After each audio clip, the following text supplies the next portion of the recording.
Bah, umat Islam mengakui Isa sebagai nabi, tetapi sebaliknya kenapa umat Kristen tidak mengakui Muhammad sebagai nabi? Oh, jadi artinya itu kenapa kita toleran tidak kalau toleransi kita ya dikit-dikit lah mereka kita ngakui. Kita tidak mengakui. Saya kira ini sulit ya. Sulitnya begini. Saya pernah diskusi sama Profesor Mun'im Siri. Dia mengatakan begini, sebetulnya kalau mau imbang, kalau orang Kristen dituntut mengakui kenabian Muhammad dalam pengertian apa? Finalitas risalah, finalitas pewahyuan itu adalah Nabi Muhammad sebagai kata nabiyin, nabi yang terakhir. Seharusnya orang Kristen mengakui dong. Kami kan sudah mengakui Isa, mengakui Nabi Isa sebagai nabi. Kenapa orang tidak mengakui Muhammad sebagai nabi kan itu? Ini persoalannya bukan persoalan take and give gitu ya. Persoalannya tidak semudah itu karena begini. Makna kenabian sendiri itu belum clear dalam Islam dan Kristen. Apa maknanya nabi? Biasanya misalnya di dalam Islam itu semua tokoh-tokoh mulai dari manusia pertama itu disebut nabi. Nabi Adam alaihissalam, Nabi Idris, Nabi Hud, Nabi Soleh, Nabi Ibrahim, Nabi Ishak, Nabi Ismail, kan itu kan? Semua disebut nabi, dan nabi itu juga adalah rasul. Karena kalau definisi Islam itu nabi itu adalah setiap orang yang menerima wahyu dari Allah tapi tidak wajib menyampaikannya kepada umat. Kalau rasul itu adalah menerima wahyu dari Allah dan wajib menyampaikannya kepada umat. Jadi dengan kata lain, seorang rasul itu pasti nabi, tapi seorang nabi belum tentu rasul. Definisi ini kan definisi Islam. Kristen tidak mengenal konsep kenabian seperti itu. Adam nggak pernah disebut nabi, Nuh tidak pernah disebut nabi, Lot tidak pernah disebut nabi. Jadi kenabian dalam pandangan Yahudi dan Kristen di satu pihak itu berbeda dengan pandangan Islam di pihak lain. Memang Abraham disebut nabi, tetapi maknanya bukan kenabian dalam konteks yang dipahami secara menyeluruh. Abraham lebih sering disebut sebagai bapak bangsa, patriark, bukan nabi dalam pengertian seperti Nabi Samuel, Nabi Joshua, tidak seperti begitu. Juga Daud disebut nabi dalam makna yang tidak sama dengan misalnya nabi-nabi besar, nabi-nabi kecil, tidak sama dengan itu. Itu masih memerlukan pembahasan tersendiri. Kemudian yang kedua, soal finalitas pewahyuan. Muhammad adalah kata nabiyin, nabi terakhir. Coba kita baca di Ibrani pasal 1, Ibrani pasal 1. Di sini jelas sekali ini posisi teologis Kristen mengenai apa yang disebut doktrin kenabian. Pasal 1 ayat 1 sampai dengan ayat 2. Tolong yang mendapatkannya bisa dibaca. Ibrani 1 ayat 1 sampai 2. Allah berfirman dengan perantaraan anaknya. Setelah pada zaman dahulu Allah berulang kali dan dalam berbagai cara berbicara kepada nenek moyang kita dengan perantara nabi-nabi, maka pada zaman akhir ini Ia telah berbicara kepada kita dengan perantaraan anaknya yang telah Ia tetapkan sebagai yang berhak menerima segala yang ada. Oleh Dia Allah telah menjadikan alam semesta. Jadi ini jelas bahwa ini pandangan Kristen. Setelah pada zaman dahulu kala Allah berulang kali dengan berbagai macam cara berbicara kepada nenek moyang kita, bangsa Israel maksudnya, konteksnya ini, melalui perantaraan nabi-nabi.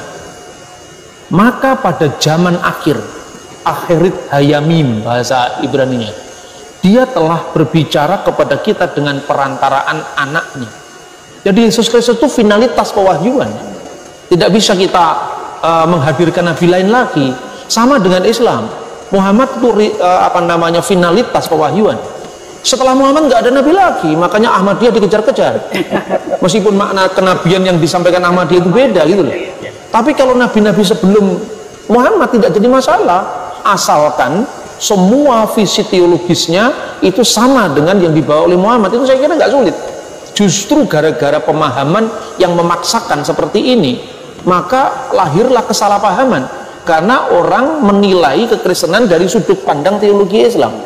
Kita menghormati setiap agama.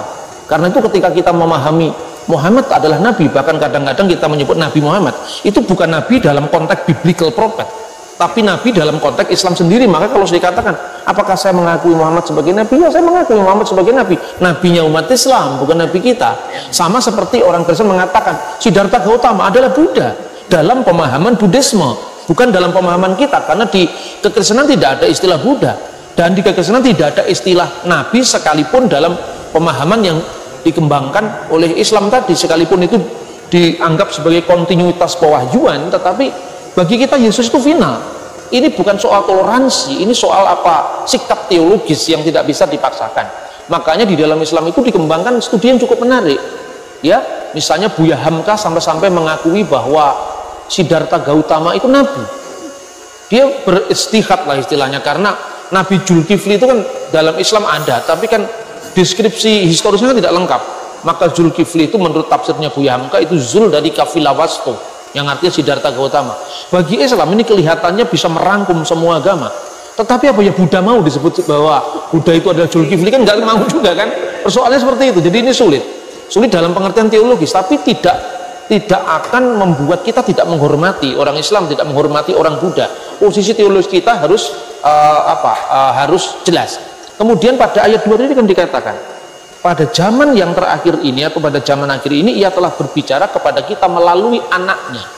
Nanti kita bisa diskusi dalam tema-tema yang selanjutnya. Anak Allah itu artinya apa? Artinya firman yang menjadi manusia. Yesus itu dalam iman Kristen dipahami sebagai firman yang turun menjadi manusia. Makanya di pengakuan iman itu dikatakan nazala minas samai wa tajassada bi rohil kudus wa min maryam al adroi wa ta'annas. Ya kan, itu di pengakuan iman Konstantinopel, Nikia Konstantinopel, di dalam liturgi gereja-gereja ortodoks. Jadi yang telah turun dari surga, yang turun bukan kitab, yang turun itu adalah firman, turun dari surga dan telah menjelma oleh kuasa Roh Kudus dan dari perawan Maria dan menjadi manusia. Jadi kalau posisi Islam itu firman turun menjadi kitab dan penerimanya adalah Nabi Muhammad sebagai nabi yang terakhir, dalam iman Kristen finalitas wahyu itu bukan firman yang turun jadi kitab Injil, tapi firman yang menjadi manusia. Dan itu yang dikiaskan dengan anak Allah sekaligus. Harus ditegaskan, Allah itu tidak beranak. Tidak ada orang yang seprimitif yang dituduhkan bahwa Allah itu punya anak, maka bidannya siapa, itu tidak ada itu. Tapi ya orang boleh-boleh aja lah berkomentar. Saya kira itu, ya. Ada lagi mungkin? Begini Pak, ini cukup menarik ya Pak ya. Ini ada pertanyaan yang dari saya. Ini merupakan pertanyaan klasik yang banyak dari saudara-saudara kita Muslim menanyakan hal ini. Pertama adalah, jikalau memang mereka menganggap bahwa Injil kita ini palsu, Pak. Pertanyaannya, ya, kalau memang palsu, apakah mereka punya Injil yang asli, Pak? Aslinya mana? Gitu. Itu muncul loh Pak, itu ada satu spanduk Bible tidak asli. Itu kan perspektif teologis yang dipaksakan lagi. Jadi Injil yang ada sekarang itu kira-kira seperti ini kan itu karangan Matius, Markus, Lukas, Yohanes, gitu kan. Mana yang asli? Karena ketika dia bertanya mana yang asli, itu bayangannya Injil menurut pikiran mereka. Ya toh? Kita harus bisa membedakan antara asumsi teologis dengan fakta historis. Fakta historis tidak pernah ada Injil yang turun dari surga, itu fakta sejarah. Jadi kalau misalnya dia tanya mana Injil yang asli, memang tidak pernah ada buktinya. Yang asli ya memang Matius, Markus, Lukas, Yohanes itu. Kenapa saya katakan asli? Tidak ada, jujur saja ya, tidak ada satu dokumen keagamaan yang lengkapnya menandingi Injil. Tidak ada. Kita bisa membandingkan tulisan Plato, manuskripnya dari tahun berapa, ya, terus dia hidup pada tahun berapa, Aristoteles itu hidup tahun berapa, manuskripnya dari tahun berapa, time gap, jarak antara kehidupan si penulis dengan naskah tertua yang ditemukan itu kapan? Itu paling banter, ya. Naskah-naskah Yunani itu ada yang 15 naskah, ada yang 8 naskah. Aristoteles kita akui sebagai seorang filosof besar, ya kan? Bahkan kita ini kalau masuk di fakultas hukum, fakultas ekonomi, yang fakultas ilmu sosial yang lain, dikatakan menurut Aristoteles manusia adalah soon politikon, makhluk sosial. Mana sekarang uji kritik naskah terhadap Aristoteles? Time gapnya 1000 tahun lebih, tidak sampai 10 biji jumlahnya. Injil ini, dan tidak pernah ada pembahasan kritik teks, textual criticism on Aristoteles, tidak pernah ada. Yang ada justru Injil. Kita memiliki naskah perjanjian baru saja itu lebih dari 5.000 manuskrip, dan bapak-bapak kita semua bisa bayangkan lah sekarang. Sebelum Injil kita bentuknya kodeks. Kodeks itu berjilid ya. Itu kira-kira dari abad keempat atau akhir abad ketiga. Misalnya Kodeks Sinaiticus itu dari tahun 325. Kodeks Vatikanus dari tahun yang kira-kira hampir sama 350. Kodeks Alexandrinus tahun 400. Tapi sebelum Injil dalam bentuk kodeks kita sudah memiliki namanya papirus. Salah satu papirus yang tertua dari kitab Injil itu berasal dari tahun 115 Masehi. Namanya papirus John Ryland yang di kodenya papirus P52 karena disimpan di perpustakaannya John Ryland. Itu ditemukan di Mesir. Menurut catatan sejarah gereja purba, Yohanes itu murid Yesus yang dikenal dengan Yohanes anak Zebedius atau Yahya bin Zabdi, itu meninggal di kota Efesus sekarang Turki tahun 96. Naskah Injil tertua yang ditemukan tahun 115. Berarti hanya ada jarak kurang dari 20 tahun. Ini kan sama aja ketika zamannya Pak Harto yang lalu kan, tahun 98 dia menyerahkan kekuasaannya pada Pak Habibie. Orang bertanya, apa buktinya Bapak Harto pernah menyerahkan kekuasaan pada Habibie? Itu arsipnya masih ada semua.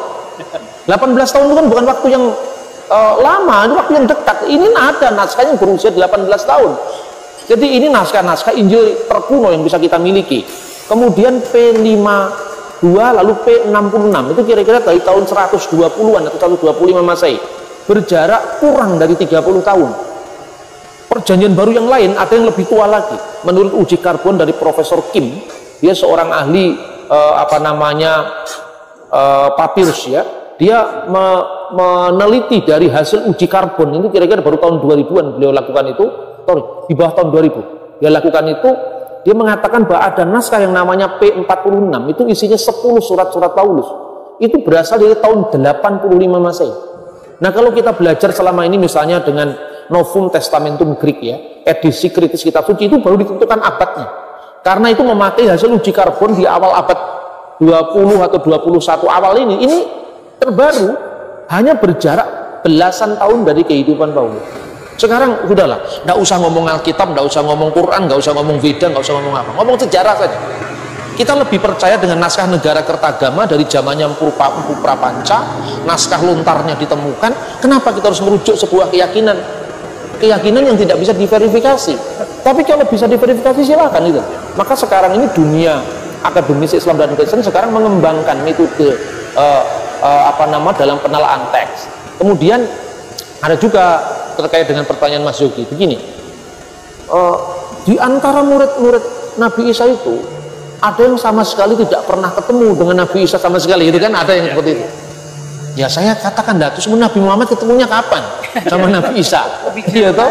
Lebih jauh kan waktunya. Kenapa standar yang sama tidak diberlakukan ketika Islam memahami kitab? Ini saya kira standar ganda. Ini tidak fair gitu loh. Jadi kalau mengkritisi agama orang, teksnya sendiri dikritisi. Jangan teksnya sendiri kemudian diprotek, tidak boleh dibahas, tapi kitabnya orang diedel-edel. Saya kira itu bukan sikap akademis yang bertanggung jawab. Saya kira jelas ya. Berarti kita harus percaya diri ya kan? Dengan banyaknya manuskrip itu sudah bisa membuktikan ya. Ya sayangnya orang Kristen itu kurang pede. Kurang pede artinya apa? Saya lebih respect sama teman-teman Muslim ya. Mereka membaca Quran itu dengan penuh penuh respect gitu kan. Meskipun kadang-kadang sebagian besar nggak tahu artinya. Jadi kalau orang Kristen itu nggak peduli asli atau nggak asli, yang penting pokoknya ngerti. Lah pola berpikir seperti yang diubah.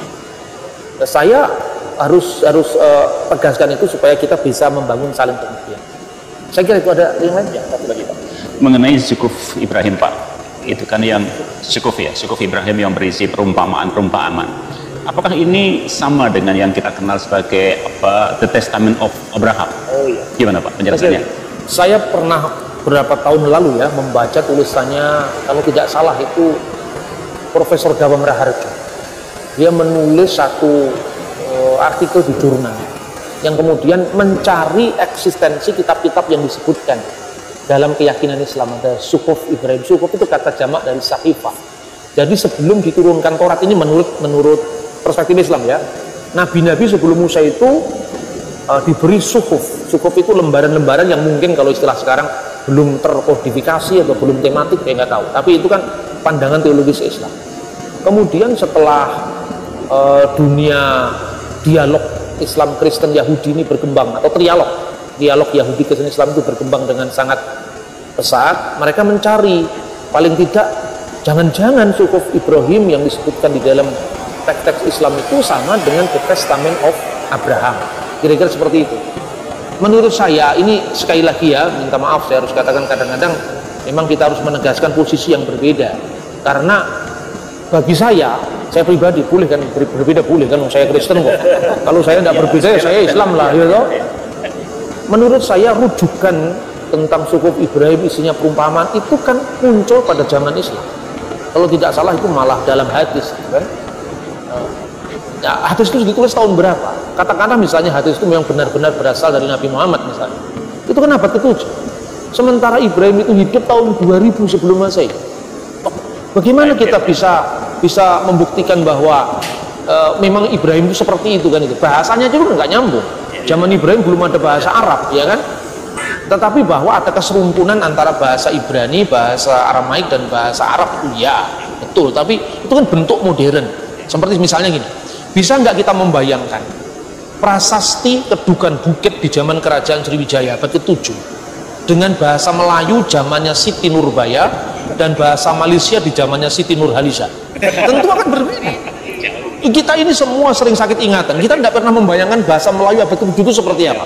Misalnya prasasti Kedukan Bukit, ya, di situ ada kata-kata misalnya dapun tayang naik di sampau ngalap sidayatra. Coba artinya, ini bahasa Melayu loh. Mana yang kita pahami? Dapun tayang itu nama Jawa kuno atau nama Nusantara kuno, nama orang itu. Belum ada namanya Michael, nama Andreas, kan belum ada. Atau Muhammad Husni atau Yogi, kan belum ada kan.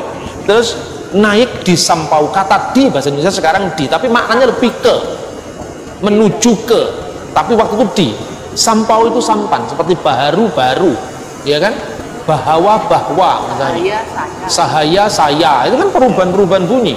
Kemudian naik itu naik itu naik di sampau. Kita hanya mengenal naik di perahu, naik di sampan. Ngalap itu nggak muncul di bahasa Melayu sekarang, tapi justru muncul bahasa Jawa.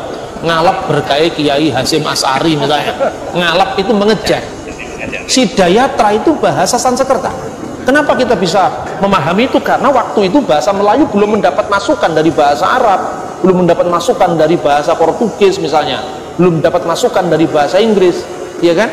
Maka sekarang orang Malaysia menyebut modern karena sudah ada bahasa Inggris.